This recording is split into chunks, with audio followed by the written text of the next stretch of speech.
Hello everyone, welcome to your November 2024 astrological forecast. Before I begin, I would just like to remind you that if you are going to order any kind of chart services from me for like next year or as a holiday gift or something or other, it's a good idea to put in your order now. If you wait until December, I can't guarantee that your stuff will be done by like the end of the month or whatever, or in time for the holidays. Okay, so just keep that in mind.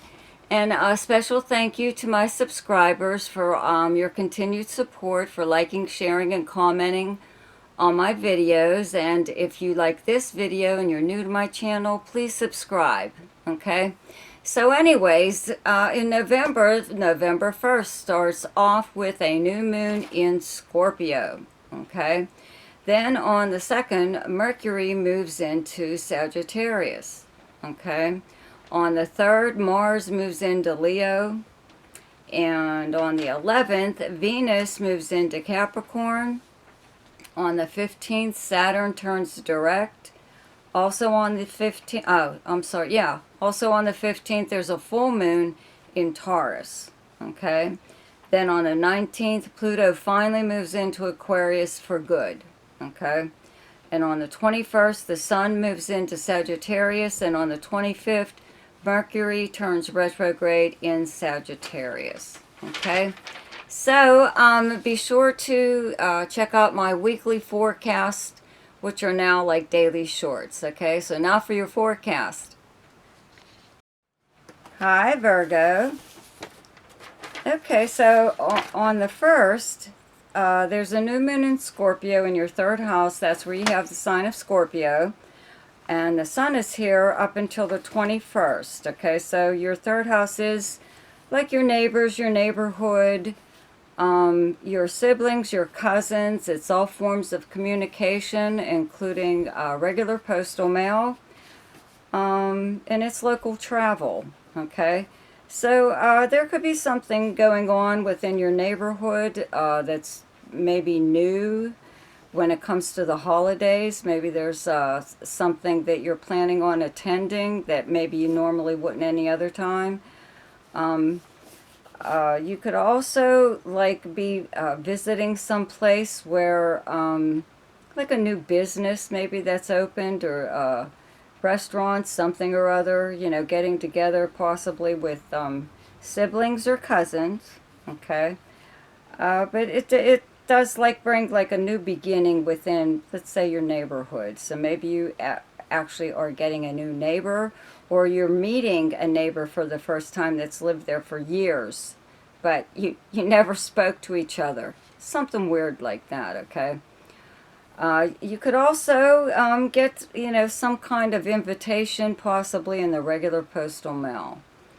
Okay, then at the same time, there's a full moon in Taurus on the 15th in your 9th house, which is directly across from your 3rd house. Both of them are communication and travel houses, but the 9th house is long distance travel, okay? So the 9th house is foreign countries, people, languages, the house of adventure, higher learning, media and publishing, legal matters, your philosophy on life, your opinions, many, many things, okay? So with this full moon, you know, you could have a little bit more contact at this time with someone from another country or a completely different background than yours.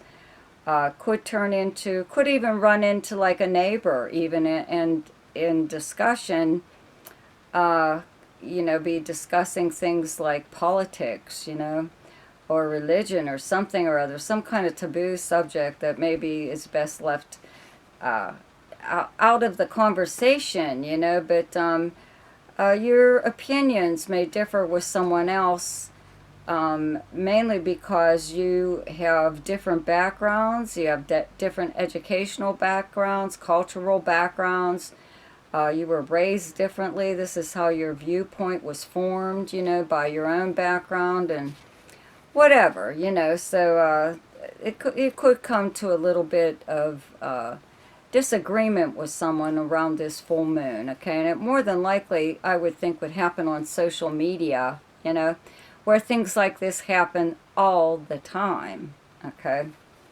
So then Mercury moves into Sagittarius on the 2nd.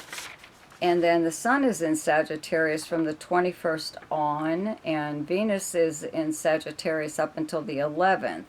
And then on the 25th, Mercury turns retrograde in Sagittarius in your 4th house. That's where you have the sign of Sagittarius, and it is your house of your home and family. It's where you physically live, anyone that you live with, like a roommate or a family. It's also your personal life, your past, your childhood, the foundation of how you were raised, okay? So with the Sun here, your home could be pretty busy. It could be a lot of people just dropping in, especially with Mercury here. You could be hearing from relatives, that whatever, because of the holidays, there could be plans being made for some kind of get-together. It looks like people try to make it at your house, want you to hold some kind of reunion or, dinner or whatever. Doesn't necessarily mean that you have to or want to, or that you'll even attend one that you're invited to, okay? Because you more than likely have your own plans, whatever. So, but having Mercury here for as long as it's going to be, there's a possibility that someone from your past could blow back into town, and it could be because of the holidays, but for whatever reason, they would get in touch with you. Someone from your past, your childhood, someone that you went to school with, more or less. And Venus is still here up until the 11th, so you're still doing things like beautifying your surroundings or putting them the way you would like them to be, right? But it's this time of year, it's more like decorating for the holidays. You're probably doing something like that, okay?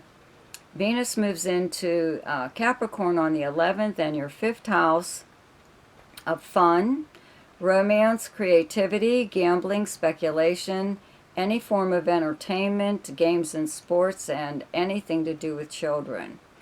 Okay, so just having Venus here doesn't really bring about romance. It can, could bring about romance or whatever, but it's more than likely fun, something that you would like to do for fun.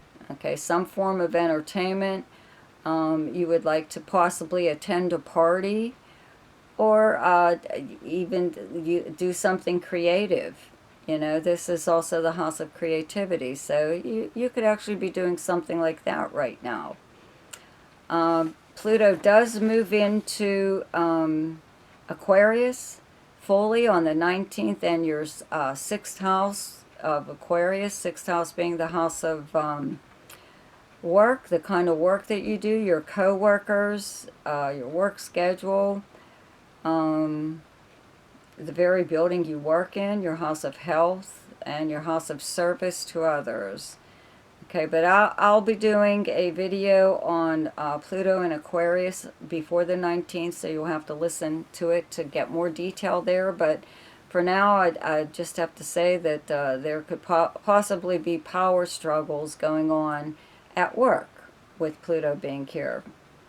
Also, Mars does move into Leo on the 3rd, and your 12th house. It's directly across from your 6th house of Aquarius, okay? And Mars in your 12th house of behind-the-scenes activities by you or someone else, and many, many other things, but like that's kind of like the main thing here with Mars in the 12th house. Even in natal chart, having Mars in the 12th house usually depicts someone, usually a friend, a so-called friend that is secretly jealous or envious of you. And when Mars is in your 12th house transiting, or even natal, they do what they can to undermine you. So as far as activities behind the scenes, it's not just you.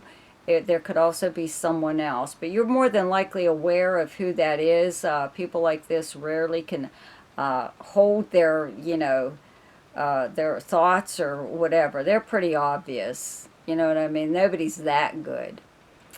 But as far as Mars for you, though, here, Mars is the ego planet, and it does make you want to do things that are personally important to you. So if you are working on something, or even wanting to change something, that's what you're working on, how to change whatever it is. Okay, Mars will be moving into your sign, but not until next year, because it fluctuates back and forth. It seems it goes back into Cancer again. Then it will move into Leo, and then it will finally hit your sign. Okay, but not until like summer, I think, something like that. So you have a lot of time to prepare for whatever it is that you would like to do. You know, it doesn't have to be a secret if you are working on something, some kind of project, but it can be, you know, if that's the way you feel, um, how you should carry out whatever it is you're doing. When Mars enters your sign and your first house, may be when you spring it on everybody, you know. So let me see here. I think that's pretty much it. So the best time to do something each month is when the moon is in your own sign, and the moon is in Virgo on the 22nd, 23rd, and 24th. The best time to lay low is when the moon is in your opposite sign, and your opposite sign is Pisces, and those dates are the 10th and 11th. The best time for romance, recreation, creativity, fun, gambling or speculation, and anything to do with children is the 5th, 6th, 7th, 18th, 19th, and 20th. The best time for money is the 12th, 13th, 25th, 26th, and 27th. The best time for your career is the 16th and 17th, and the best time for communication and travel is the 1st, 2nd, 14th, 15th, 28th, 29th, and 30th. So I hope you enjoyed your forecast for November. Have a wonderful Thanksgiving. See ya.